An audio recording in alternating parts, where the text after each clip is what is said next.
Hello everyone, it's Scott, and welcome to the top 15 rare cards from Outlaws of Thunder Junction. So we've done our top 10 mythics already, and now we're going to look at the rares, and we'll look at commons and uncommons later on this week, and we'll also look at cards from the big score that have relevance for standard. So these are the top 15 cards in my mind as we move forward in standard. So let's dive in. So at 11 through 15, what I've done here, rather than kind of give you individual cards, I'm giving you what I know are going to be cards that are going to see a lot of play in standard, in other formats as well. And that's the land cycle from this particular set. So we've got Spire Bluff Canal, Botanical Sanctum, Inspiring Vantage, Blooming Marsh, and Concealed Courtyard. Already I can see these cards immediately jumping into decks because Inspiring Vantage goes into our Boros Convoke deck, the Golgari deck will take Blooming Marsh, and Concealed Courtyard can certainly go into any of our Esper decks to give that a little bit more early game play. And based on what we've seen from the set, Botanical Sanctum and Spiral Bluff Canal have more of a chance to see play given where we're headed in standard. So these are my number 11 through 15 cards from the set. At number 10, I've got Laughing Jasper Flint for 1, a black and a red mana. You get a legendary creature that's a lizard rogue. That's a 4/3. And creatures you control but don't own are mercenaries in addition to their other types. At the beginning of your upkeep, exile the top X cards of target opponent's library, where X is a number of outlaws you control. Until end of turn, you may cast spells from among those cards, and mana of any type can be spent to cast those spells. So I see Laughing Jasper Flint as something that's going to help put the Rakdos deck back into play as a deck that has playability in standard, and it's really almost been a year since the bannings occurred that we lost the Rakdos deck as a viable deck in standard. So for at least the next few months until we get to rotation, I think our Rakdos deck is going to get some help from this.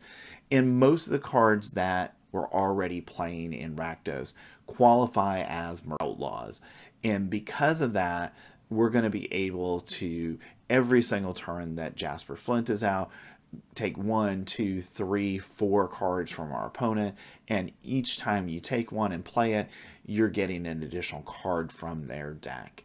So I like Jasper Flint, and I think he's going to enable the Rakdos deck to have more playability in standard.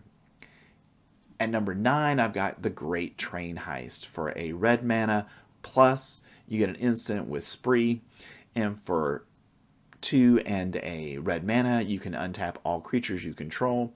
If it's your combat phase, there's an additional combat phase after this phase, or you can play 2 additional mana, and creatures you control get +1/+0 and gain first strike until end of turn, or you can pay a red mana and choose target opponent. Whenever a creature you control deals combat damage to that player this turn, create a tapped treasure token.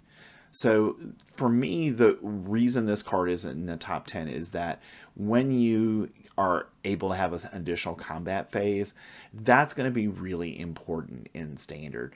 Red is a decent deck in standard right now. The mono red build that we've got, it's really mono red haste. But I think the Great Train Heist is something that's going to push that deck even further in standard. It may also fit into other decks that just want to take an extra combat turn. Coming in at number 8, we have another Spree card, 3 Steps Ahead for a blue plus. You get an instant with Spree, and for 1 and a blue mana, you can counter a target spell. For 3, you can create a token that's a copy of target artifact or creature you control. And for 2, you can draw 2 cards, then discard a card. So because of the modal nature of this, this is a card that I think fits in almost any blue deck that you would have, because it's going to do something for you that will help your game plan. And because of that, it's my number 8 choice. At number 7, I've got Pillage the Bog for a black and a green mana. You get a sorcery, and you get to look at the top X cards of your library, where X is twice the number of lands you control. Put one of them into your hand and the rest on the bottom of your library in a random order, and you can plot it for 1, a black, and a green mana. Now, this card in my mind is going to help enable our Golgari strategies or our Jund strategies, because what it does is it allows you in the mid to late game to look at a lot of cards to find what you need in that particular matchup. So I think this is going to be a card that Golgari decks, Jund decks are definitely going to want to have, and helps push those decks to a higher level of standard playability. At number 6, I've got Smuggler Surprise, another one of our spree cards. For a green mana, you get M+, you get an instant with spree. And for 2, you can mill 4 cards. You may put up to 2 creature and or land cards from among the mill cards into your hand. Or for 4, a green mana, you may put up to 2 creature cards from your hand onto the battlefield. And for 1, creatures you control with power 4 or greater gain hexproof and indestructible until end of turn. Again, this is another card that, depending on the circumstances, hey, if I'm looking for creatures, I can mill some stuff. If I've got good creatures in my hand, I can pay the 6 mana and I can play both of them rather than only being able to play 1. Or for 1 additional mana, then I can protect my creatures that are 4 power or greater. And that is going to be important in standard. And what I'm seeing is this is probably another card that fits into our Golgari deck, but any of the decks that we have that have green, I think is going to want this in at least their sideboard and probably in their main deck. At number 5, we've got Insatiable Avarest. For a black plus, you get a sorcery with spree, and for 2, you can search your library for a card, then put it on top of your library and shuffle. And then for 2 black mana, a target player draws 3 cards and loses 3 life. So just like we saw with Smuggler Surprise, you can go ahead and search for cards that you need. And really for 5 total mana, you get to search for a card you need, put it on top of your library, then draw that card and 2 additional cards and lose 3 life, which in my mind is a very good deal in standard, and probably in a bunch of other formats as well. So I think all of these spree cards, now we've looked at one from each color at this point, and all of them I think are really good cards for standard. They all do interesting things, and more importantly, they help enable game plans. And because of that, they're all going to be very playable in standard. At number 4, we have Duelist of the Mind. For 1 and a blue mana, you get a human advisor with flying and vigilance, and star and 3 for its power and toughness. Duelist of the Mind's power is equal to the number of cards you've drawn this turn. Whenever you commit a crime, you may draw a card.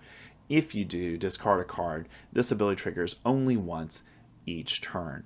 So what I see Duelist of the Mind is helping out our Dimir decks, our Esper decks, and really any deck that's going to be playing blue, that's going to have card draw as part of the basic game plan. And all of the cards that we've seen that were World Championship winners cards, they've all seen significant play in standard. So I've got to believe that Duelist of the Mind will do that as well. At number 3, I've got Slick Shot Show Off. For 1 and a red mana, you get a Bird Wizard. That's a 1/2 with flying and haste. And whenever you cast a non-creature spell, Slick Shot Show Off gets +2/+0 until end of turn, and you can plot it for 1 and a red mana. So this, in my mind, goes right into the current mono red haste deck as a really solid card in that deck. And really what it does more than anything else is it gives it a 3rd prowess card in the deck.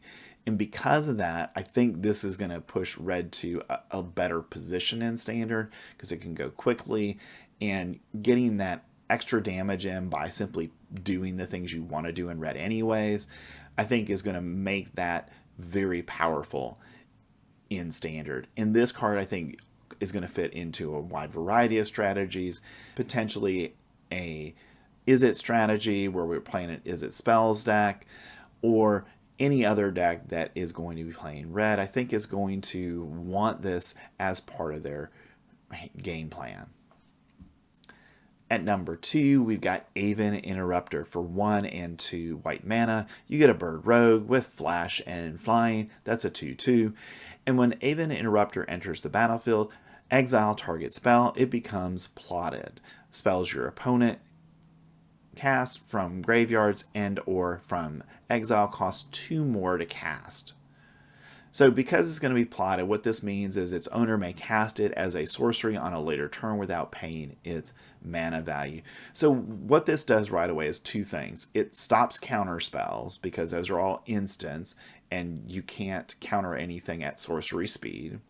So it eliminates your opponent's counter spells potentially, but what it also can do is prevent your opponent from playing a card that they want to on a given turn, like a Wandering Emperor or a board wipe, and push that off at least 1 turn, because they're going to have to play that on a later turn and they've got to pay 2 mana for it. So because of that, I think this is going to see a lot of play in Standard.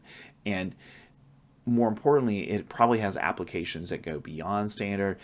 You know, I've talked about throughout spoiler season that we probably have some kind of prison deck that will be viable in Standard, and I think this is going to be a key part of that kind of style of deck. And at number 1, we've got Saturo the Infiltrator for a blue and a black mana. You get a legendary creature that's a human ninja rogue. That's 2/3 with menace. And whenever Saturo the Infiltrator and or 1 or more other non-token creatures enter the battlefield under your control, if none of them were cast or no mana was spent to cast them, draw a card. We have a lot of ways of sneaking cards into play in Standard and also in other formats. And this is really why, to me, this is the best rare from the set, because this isn't a card that's just going to see Standard play. It's going to see Pioneer, it's going to see Modern, and maybe even back to, you know, older formats than that, because a lot of times you're casting things without paying the mana cost, and we already have a lot of cards in Standard that do this. And as a result of that, I think Saturo is just a busted card in the right deck. And it'll be interesting to see where he ends up in Standard, but rest assured, you're going to see a lot of Saturo. All right, so that's my top 15 cards from Outlaws of Thunder Junction at the rare level, and I think we're going to see more cards from this set than we anticipate right now, because right now the community is not really high on Outlaws of Thunder Junction.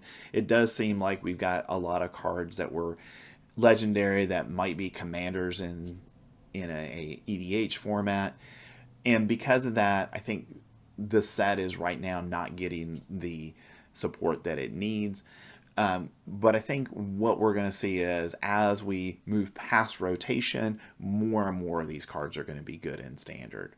So thanks for staying to the end of the video, and I'll be back with more top list from Outlaws of Thunder Junction, and you can check out our list here for the top 10 mythics from Outlaws of Thunder Junction.